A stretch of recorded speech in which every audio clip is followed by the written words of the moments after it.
All right, let's try to get our heads around this House settlement, what it means for college athletics moving forward, and what big questions we have remaining. And we bring on Chris Hummer, 24/7 Sports, national college football writer. Chris, thanks for joining us, man, because we got a lot to talk about and kind of sort through with all this House settlement and obviously just huge changes to college football. But how are you, man?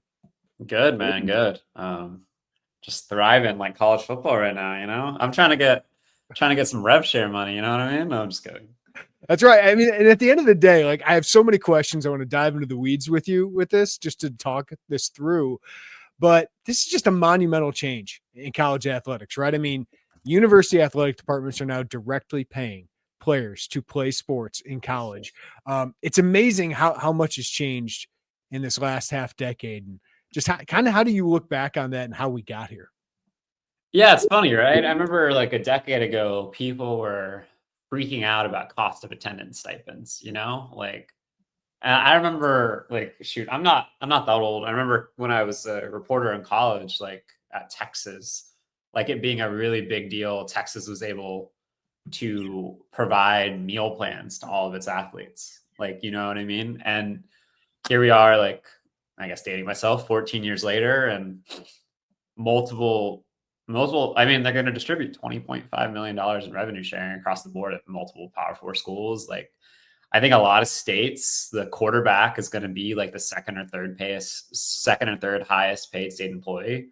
Like, that's crazy to think about. And like, frankly, I mean, I don't, it's not the tagline the NCAA I'm sure loves, but like amateurism is dead. Like that idea is basically done. Like it exists in a way in some of the smaller sports, the Olympic sports, ironically, whose livelihoods are threatened by the very existence of this settlement. But like amateurism rules have been stripped from the NCAA rule books. Like athletes are pseudo employees now. They always were, but they're even more to a large degree. And it's like the landscape has completely shifted over the last like 10 years, really.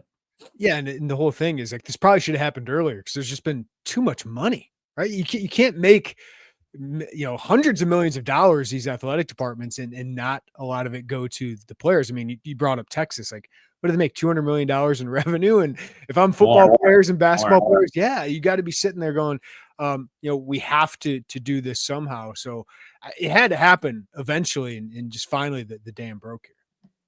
Yeah, and like I think you could strongly argue had it happened earlier, the NCAA and when I say the NCAA, I think it's important to remember people always think about this like big bad corporate institution, right? Like over there in Indianapolis, setting all the rules. Like the NCAA is the member institutions. Like it is the member institutions who set these rules, approve these rules, set the governance of the sport. It is college presidents and chancellors making these rules and were for a long time. And it's frankly like the stubbornness of the membership, or maybe like selfishness of the membership, not wanting to give up a piece of that revenue pie and not wanting to budge, that put the NCAA in the position to settle this House settlement in pretty unfavorable terms, in my opinion. Like the NCAA had this happened 5-10 years ago, you would have a lot more control over what this era of college athletics looks like. But when you refuse to get your head out of the stand for years and years and years, you're eventually put in a position where you don't have a choice. And that's what's happened through legal proceedings in the courts. The NCAA is essentially, well, that and state laws, obviously. The NCAA has been given no choice, and it's kind of had to come along kicking and screaming. Before we get into like the questions about how all this works and the challenges that lie ahead, just what do you think? How does this impact if this goes the way these power conferences want it to go? If the House settlement brings the stability they want, what do you think is the impact on college athletics, especially the football basketball side of this? I think it depends on what element of the settlement we're talking about in terms of stability. I think, at least from my perspective, what I cover every day, which is like the college football element of this, like coaches and the staffs are hoping it brings stability from an NIL standpoint, which is getting in the NIL Go program, the CAP program. Not only stability, but parity potentially. Like that's the idea, right? So schools are distributing $20.5 million this year. Like Ohio State, like some of the numbers getting thrown around are very inaccurate, but I feel very safe in saying that Ohio State had a NIL number last year, winning a national championship, of frankly, more than $20 million. The $15 to $20 million range, I think, is very fair to estimate. Ohio State's football revenue distribution under the system is probably going to be between $14 and $16 million, because you have to remember that $20.5 million is for all sports, not just football. So technically, if the NIL enforcement is there for outside deals, those deals that are $600 plus that go to the NIL clearinghouse, that NIL Go program, then the playing field from a football and basketball perspective, well, basketball could get more creative with some of the opportunities some smaller conferences have. The playing field should even out, right? Like the top will have to come down a little bit on what they pay. The bottom of the Power Four is getting way closer to what the top of the Power Four is able to pay. And conceivably, the landscape would have much more parity and much more stability in terms of the way teams approach recruiting. But like, as we know, like that's the ideal, but it doesn't always work out in practice. I like that Bret Bielema here at Illinois has actually been pretty open. It's like, we had 5 million, teams we played in the Big Ten. I think that includes Ohio State. Oregon was probably pretty high up there. We're more than quadrupled that. And he hopes, get me within a couple million, we'll see what we can do. And it'll be interesting to see the impact of that. Of course, there's going to be skepticism about all of this, right? The NIL clearinghouse, the enforcement of this, which is now in the hands of the conferences, which I think is a better thing than the NCAA, that should have a little bit more teeth.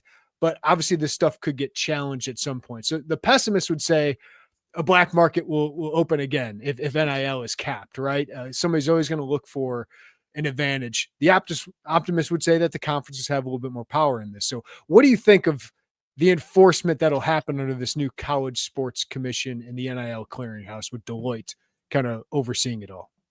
Well, I very much agree with your statement. Like, the power being with the conferences in this case, I think is a pretty big factor in all of this. It's easy to shrug aside like the idea of a clearinghouse and the idea of outside entity telling membership what to do. But Greg Sankey being able to go to 14 of his members and telling them to line up and like a line and get behind this is much easier to envision happening than the NCAA telling 136 teams in the FBS what to do. And frankly, it's going to be on the conference commissioners to keep their membership in check, because it only, like, as we saw with, like, I always bring up the situation, not because of what happened this offseason, but because of the lawsuit that happened, was Nico Imaleava. His NIL deal coming out of high school was reported to be $8 million plus. He was making $2.5 million annually for Tennessee. And they were being investigated by the NCAA over NIL violations that could have potentially led to Nico being declared ineligible. Tennessee did not want that to happen. So the state of Tennessee sued the NCAA over its ability to enforce its own NIL rules. Excuse me. And it essentially broke the system. Like, Tennessee won in court. The NCAA's ability to regulate its membership in terms of NIL was neutered completely. And it led to this essentially bonanza of a marketplace that we're in now. When you have the power in the hands of the commissioners and in the hands of the conferences in terms of the enforcement, it lessens the likelihood of something like that happening. So that is a possibility. But I don't think the challenges will necessarily, I mean, they could come from the schools and the states themselves. Like, there are state laws that are in firm disagreement with the new House settlement already in places like Tennessee. And I believe like Illinois has a law on the books like that, right? Yeah. They do, but yeah. Go ahead. Yeah. Yeah. But like, mostly I think if there are challenges to the new system, it's going to come from the athletes themselves and their representation over antitrust violations, because at the end of the day, what $20.5 million is a salary cap, and people will say capitalism that's not a free market, and there's no antitrust exception for the NCAA. So that's where the challenges could come from. You used a word that I've used for the NCAA, and I have written down here. The NCAA has just been completely neutered by these lawsuits. The last half decade, they just keep losing. You wrote that the House settlement doesn't stop that. What are the legal challenges? You mentioned the antitrust exemption that they are certainly looking for, because if you cap earnings, right, somebody's going to challenge that, Chris. So like, what is ahead legally for the NCAA with all of this? Yeah. I mean, like, I mean, it doesn't really take a lot of creative imagining to envision a scenario in which like a team really wants a 5-star recruit, like $500,000 gets them over that line, and they put together some sham NIL deal with a car dealership in town where you make 2 appearances for $500,000, and that gets challenged by Deloitte. They get told no, and then the school like decides to go to court over it, or the athlete decides to go to court over it. So that's what that looks like. They go to court over antitrust violations and capping an athlete's ability to earn. And like without an antitrust exemption, you're just very vulnerable to those type of lawsuits. And as we've seen, I don't want to call it a cottage industry because like a lot of these people are fighting for the rights that athletes have long lacked in college athletics, but there's a whole industry of lawyers who have emerged the last half decade that have found a lot of success, really making an entire practice over taking the NCAA to court and winning. So that's where you're vulnerable, but it's not just that. It's over things like Title IX, like which is a question in this. Like most schools, I think, are going to distribute 80 to 90% of their revenue to men's sports, and there's a question over whether that'll hold up with Title IX. The lawyer who ran the House settlement thinks it will, but like you never know. Like eligibility questions remain like at the forefront of college athletics. It doesn't really have a lot to do with the House settlement, but there are areas in which the NCAA is going to get pushed in that regard. There's just a lot of room for a lot of lawsuits here over the next couple of years.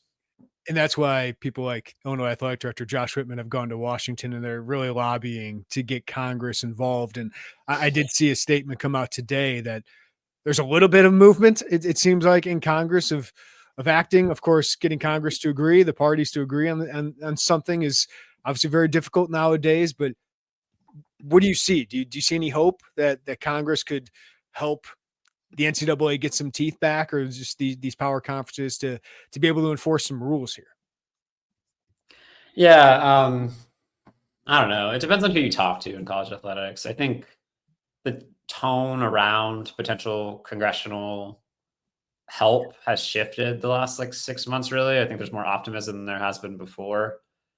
I am still pretty pessimistic that something like that could happen, because at the end of the day, like maybe I don't understand how government works. Like there's random ways you can go around getting bills passed essentially, but my understanding is like a bill like this would need full congressional approval, which means getting it through both the House and the Senate with full votes. And I believe the Senate is like 54-46 right now.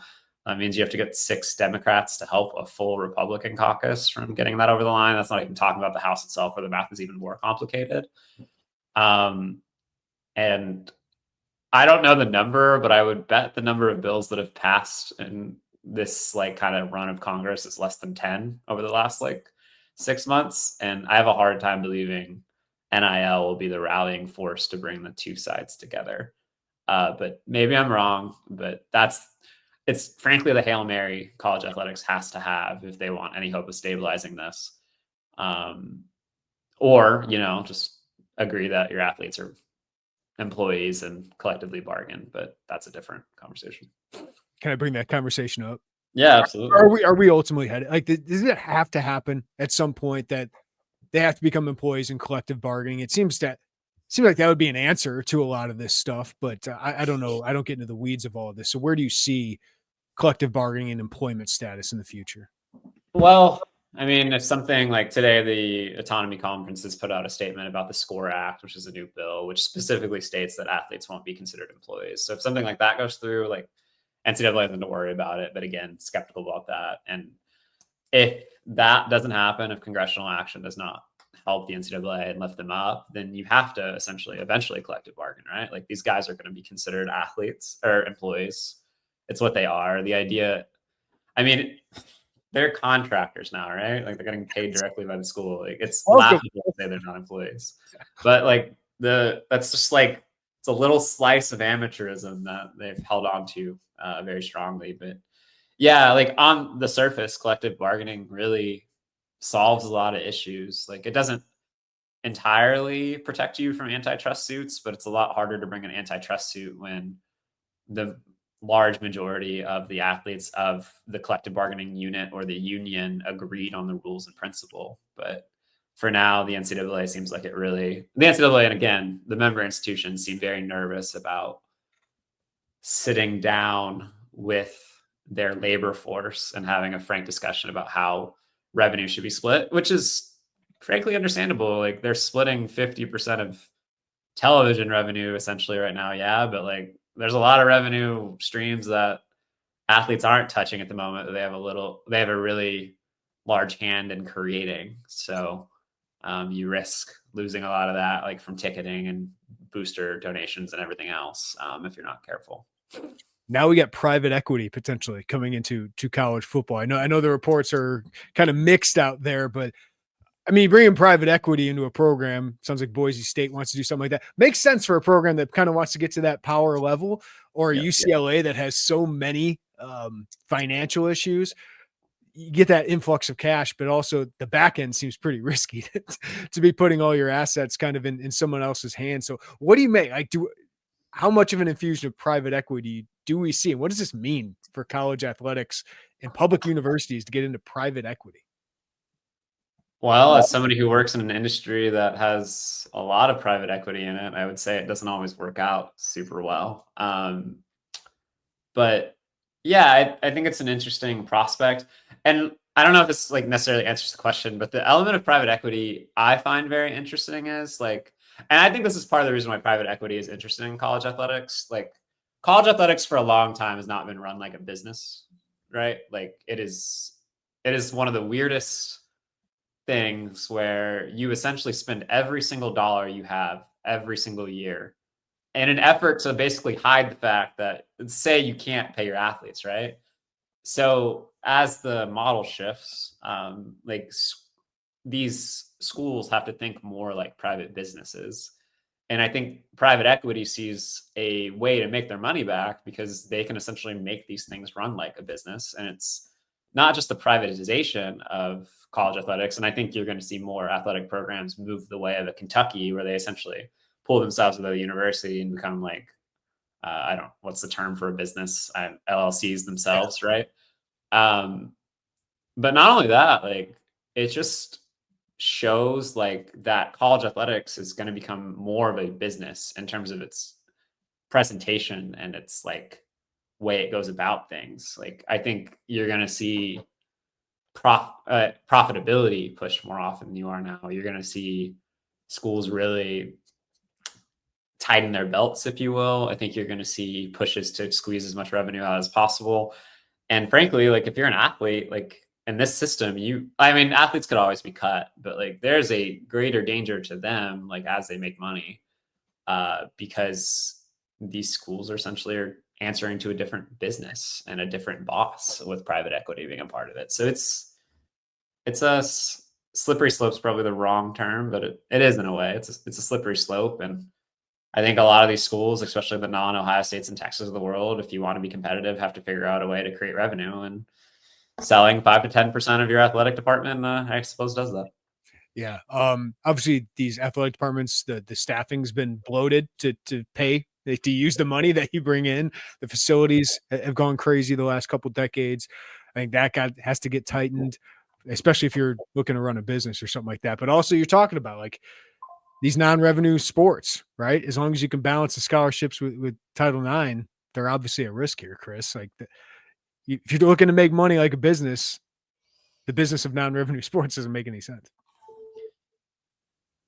It doesn't. And it's like, I don't know. It depends on your perspective. Like, I'm sure there's a lot of people out there that see football players generating 80% of the revenue and questioning why aren't they getting 80% exactly. But I've always been of the opinion it's kind of a cool thing that football and basketball can help pay for scholarships for a lot of other people and generate a lot of opportunities for people. And I know it sounds maybe idealistic, but I think some of the cooler things of college athletics are like the smaller sports that are largely just participating for the love of the game, and maybe an Olympic dream in some cases. But yeah, like, I was gonna say, like, that is our Olympic training grounds. Is these college programs. Yeah. What's the IOC in America? Like, I don't know the exact like term for them, but they provide like very little to no funding to the Olympic model in America. The Olympic model is college athletics, as you say. And yeah, like it's certainly in danger. And especially now when schools can provide scholarships to as many athletes as they want, like you can't pay for everyone for everything unless you're at the very top. And I think you're going to have to see some schools make some tough choices with its sports. And I mean, it's a different conversation again, but it's an interesting scenario where I think you could see, I mean, we already have programs that are powers in these like smaller sports, obviously, but you could see some really creative schools become very good at what they're passionate about. Even up to women's basketball and baseball, where I think there's going to be a lot of opportunities to spend money where you want. Chris, can I ask you 2 actual football questions before we get out of here? Yeah.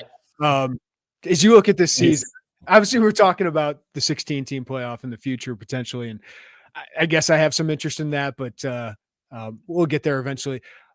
What is the story of college football in 2025 for you nationally, from a national perspective? Obviously, we talked about Texas. Arch Manning is going to be really, really interesting. But is Arch Manning going to play football this? Sorry, yeah. Haven't heard his name in a minute. Is he the biggest story? What are the biggest stories nationally? I don't know. Maybe I'm too in the weeds sometimes, but I actually, from my perspective, the story nationally is like, I think there's more parity, and like parity is an interesting word in college football, but I actually think there's more parity at the top than there's been in a long time. I'm looking at like the preseason, like top 25, right? And most years, I think like 1 to 4 teams can legitimately win a national championship. This year, I think that number is up to like 12. And like, if I squint hard enough, I can maybe get up to like 16. I feel like for example, like I had Clemson as my preseason number 1. In my opinion, doesn't matter for anything, right? Yeah. I think they have the 8th longest odds to win the national championship. If you go look at like FanDuel or something, like no free ads, obviously, but if you go look at some of the like sports books, and I legitimately think because of some of the turnover at the top, like teams like Ohio State losing almost their entire defense, losing your quarterback, a team like Georgia losing your starting quarterback, losing a significant amount of your defense, and the lack of depth at some of these schools because of the transfer portal. And then some of the experience coming back at some of the like fringe contenders. Like, I don't know if I would consider Illinois a national title contender necessarily, but they're certainly a college football playoff threat.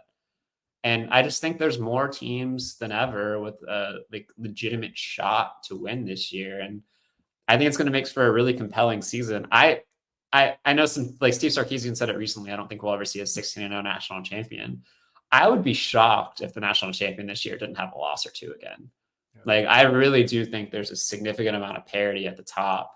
And again, like qualify that like 1 to 12 range. And I think a lot of teams this year that I wouldn't usually consider contenders are legitimate contenders because of that. Listen, we have enjoyed some great dynasties in college football, and these 4 or 5 teams that have been unbelievable to watch. I do think the positive of everything that's happening, the expansion, hopefully teams having the same resources or similar resources, it gives us a little bit more of what college basketball has had, right? Where you go into a playoff and you don't know what's going to happen. And I just think for a program like Illinois, especially to localize it, Chris, to make a college football playoff like Indiana did, like that is something to shoot for, that you can still have hope for if you have 2 losses in November, right? And you're playing in the Big Ten. That's one of the things that I think is important is, yeah, maybe the regular season for the second loss for a team doesn't matter as much anymore, but for a lot more teams matter in November now. And I think that is something that we don't talk about enough at the national level, because, hey, Alabama didn't get in with 3 losses, or Ohio State stayed in with that loss to Michigan. Like, you have all these other teams that are still playing for something though in November that weren't before. Yeah.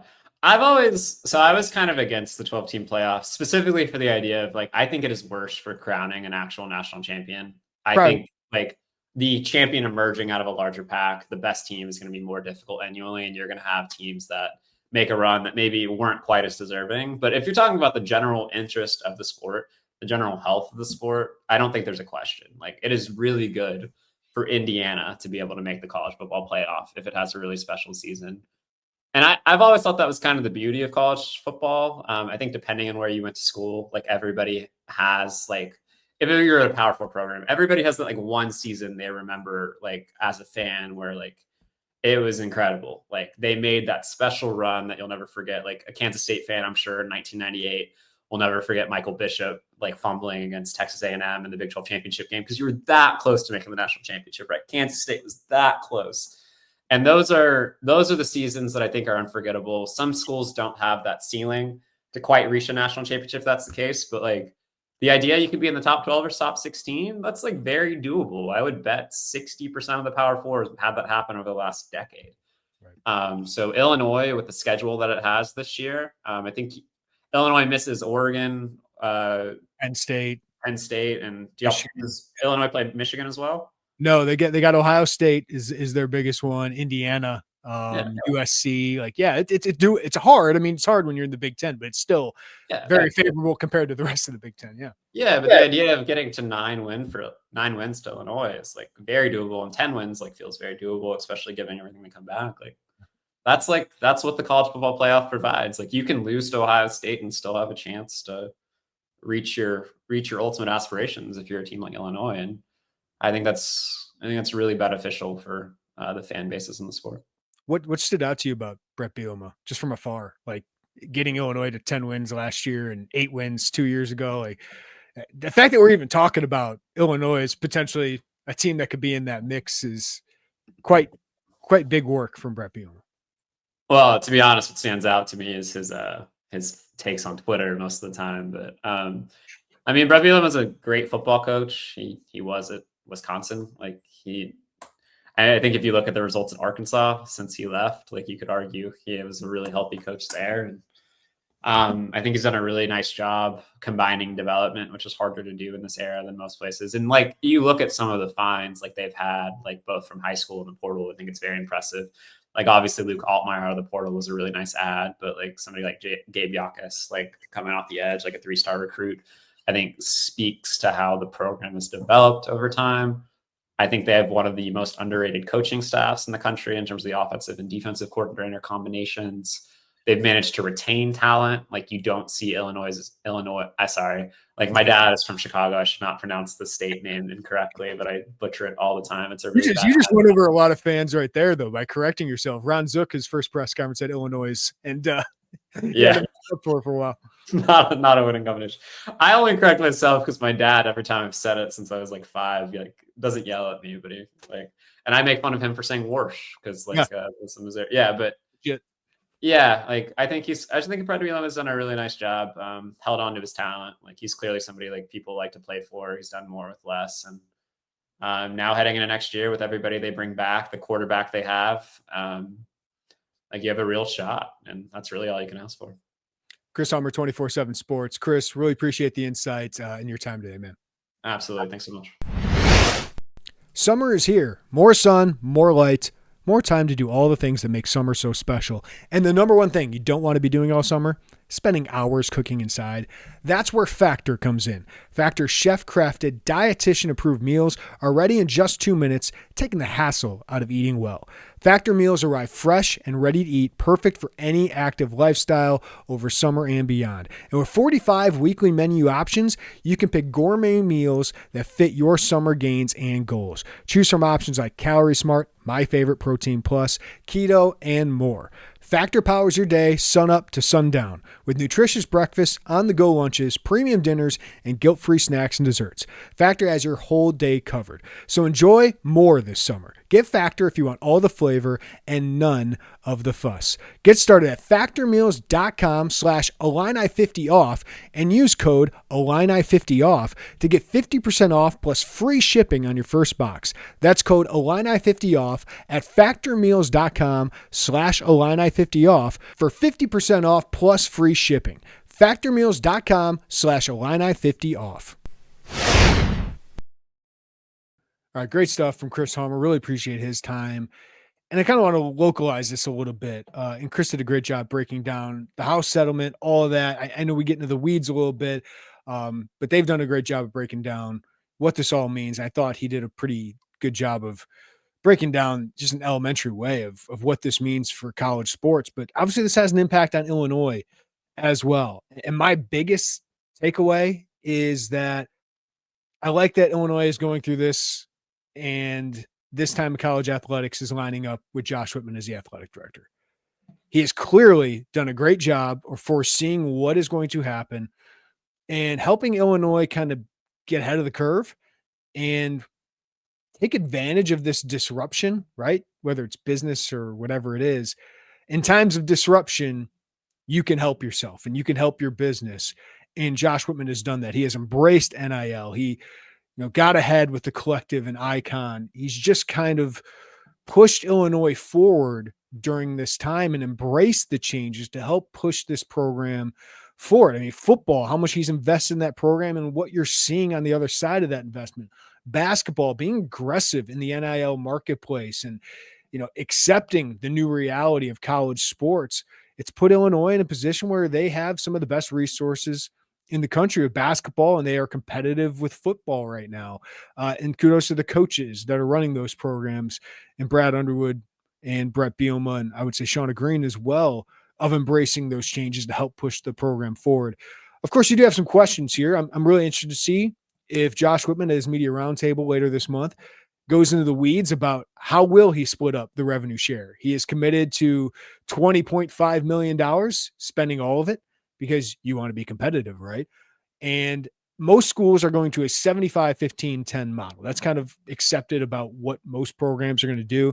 That means 75% for football, about $15 million, 15% for men's basketball, it's about $3 to $4 million, and 10% for all the other programs, about $2 million. So spread out throughout the rest of the sports. I think for Illinois, women's basketball, volleyball, men's golf, we'll see if tennis is a part of that as well. Just those programs that they have really, really invested in. We'll get a significant amount. I think volleyball and women's basketball, Josh Whitman said last year, will be a priority for them in that space. So how does that really look? Does Illinois basketball get a little bit more than some other programs? I found it interesting. Bret Bielema earlier last fall said that he told Whitman, just get me within a couple million of everybody else. So I think he understands basketball is a big deal at Illinois and that helps Illinois football as well. But that, if Illinois basketball, say, gets 20% instead of 15%, that Bielema can live with that. And then he can make up for it. He said, just get me close, get us in the same ballpark, and I can find a way to compete. Because then you're really not testing what your funds are. You're testing, how good of a coach you are, how well run of an organization you are. You don't have to moneyball everything, but when you have good coaching, you have good setup, you have good culture, all those things, it can help you stand out. So that's basically what Bielema's point has been. The other part is, where's the money come from? The good thing is you're in the Big Ten, right? The Big Ten, you're making so much money, more money than any other conference, including the SEC, when it comes to your media rights deals. And that's mostly football driven, some basketball, of course. And that deal is going to go up by about $20 million here recently and in the next couple of years. So that's going to help. And Illinois was in the black in the fiscal year 2025, about $5 million up. But that $20 million is not sitting around somewhere. So you still have to find a way to fund that. Part of that will be donors. Instead of NIL funds, you're going to be asking them for revenue share funds. So that'll be part of it. But you also got to cut back in other areas, right? Whitman has said, Illinois put a pause on facilities upgrades. That has continued. The wrestling standalone facility seems like it has been a casualty of this, at least so far. We'll see if that changes in the future. But you haven't seen many facilities upgrades announced here recently. Memorial Stadium, they've made some upgrades. They're upgrading the Wi-Fi. They're going to obviously touch the south end zone here at some point. But you haven't heard a lot about facilities, right? Because most of that money has to go into the revenue share and paying these players. You're also going to see, I think, a tightening of staffing. You're not going to see a lot of, the athletic department grow in personnel because, as I said with Chris, like a lot of these staffs were bloated because you had to find ways to spend all the money you were making. And for Illinois, that was $174 million. You're a nonprofit, right? You got to spend what you earn. So you had huge staffs. You spend a lot on facilities. Now more of that's going towards the players. The other big question, what sports get investment? I kind of mentioned it before. I think volleyball, women's basketball will be well supported, well funded. Those are important to Josh Whitman, important to this program. Football and men's basketball clearly get the most investment because they bring in the most return. And when they do well, everyone else eats, right? Without those two sports, the rest of this athletic department can't survive. So they get the biggest investment. The Title IX ruling will matter a lot, but the fact that Whitman and every other athletic director is basically saying, yeah, we're going to spend 90% on those two programs because they bring in more than 90% of all the revenue, much more than that, then I would imagine that means they feel pretty confident that that revenue share split will hold up in court whenever it is challenged, because it will be challenged. I also think men's golf is going to get investment, tennis, very proud program here. And Whitman has made investments into women's track and soccer. That new facility with the coaches they've hired here with those two programs. But I'm interested to see. Softball's fallen off lately, right? Baseball has made, seen multiple star transfers go to the SEC here, because the SEC, baseball might be the second most important sport. So those resources, can Illinois really compete at a championship level in some of those programs? Wrestling, I mentioned that the facility they wanted to add, a couple of years ago, they had to put a pause on, and that obviously could have been a game changer, a program changer for Mike Poeta, who's still doing a nice job, but are you going to be able to compete with the Iowas and Minnesotas and Penn States of the world? Maybe not without something like that. And Whitman said last year, we have to make decisions of what we think is most important in our program. Maybe an Ohio State doesn't have to do that. Maybe a Texas doesn't have to do that, but in Illinois might have to do that. So he called it mutually exclusive decisions that they potentially have to make and that donors have to make. So we'll see where that goes in the future. The other part is what happens to Icon, the collective. I think most likely what collectives are going to do, they're going to come into the athletic department and help facilitate true NIL deals, the true NIL market. And that's the question I have, is how do you continue to weaponize what is a passionate fan base in the NIL, spot, and even revenue share?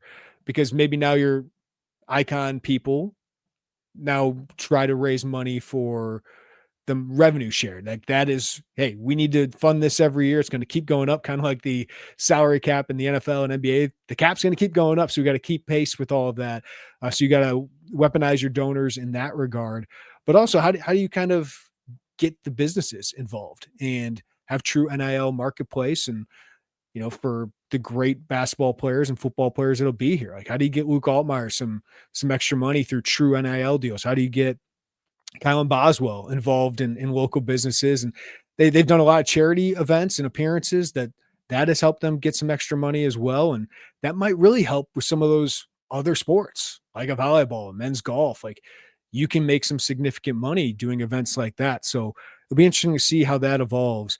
We're going to get a lot of these questions into Josh Whitman, and I'm sure he's going to have a lot of answers. He usually has about an hour opening statement, which is always so informative, at his media roundtable, which is supposed to happen later this month. But again, I just have a lot of confidence when you have Josh Whitman as your athletic director, kind of at the helm of all of this with Illinois, because so far he has shown very capable, not only of hiring the right people in his programs, but kind of steering them in the right way and steering this program in the right way, where they've caught up to a lot of people in the Big Ten and even gotten ahead of some people in the Big Ten that they were far behind in this race of the haves and have-nots in college athletics. And I wrote it after last year's media roundtable. I don't know if this is as much of a danger anymore, but college athletics is contracting, right? And the Big Ten and SEC are good places to be in. Illinois is a good place to be because you got Chicago, you got all this big market and this big university. You're the flagship university of your state. But if you were struggling in both these sports still, and eventually Fox and ESPN want to further condense this into a super league of, say, 30 teams, you got to be above the cut line. You got to be above the cut line. And I think Illinois with Josh Whitman is above that cut line, right? Men's basketball, football right now are both top 30 programs in both their respective sports. That's where you got to be. And that's why the last couple of years of work that they have done is so important, because I still feel like you could see contraction at some point. What does that mean for a Boston College or a Vanderbilt or a Northwestern or some of these other programs? Like that's got to be a concern. I think Illinois is positioning itself with Josh Whitman, Bret Bielema, and Brad Underwood here for the long term, right? It seems to be the case with their contract extensions. I think they're in a good place, and Whitman has steered them that way. So kudos to him for all of that. I appreciate Chris Hummer jumping on with us on this podcast, giving us some insight. I hope you got some knowledge about what is happening in college athletics and what is ahead, because there are still a lot of questions ahead with legal challenges that are sure to come. Can they get any kind of act through Congress that addresses this and further stabilizes things? I can't wait to talk to Josh Whitman about all of this in a couple weeks. And we'll have all that information for you at IlliniInquirer.com. So thank you for listening to the Illini Inquirer Podcast. Give us a rating, review wherever you get your podcasts. Check us out on YouTube if you're watching right now. Hit that like button, subscribe, hit that notifications bell as well. But for Chris Hummer, I'm Jeremy Werner. Everybody have a great day. Take care of each other. We'll talk to you next time right here on the Illini Inquirer Podcast.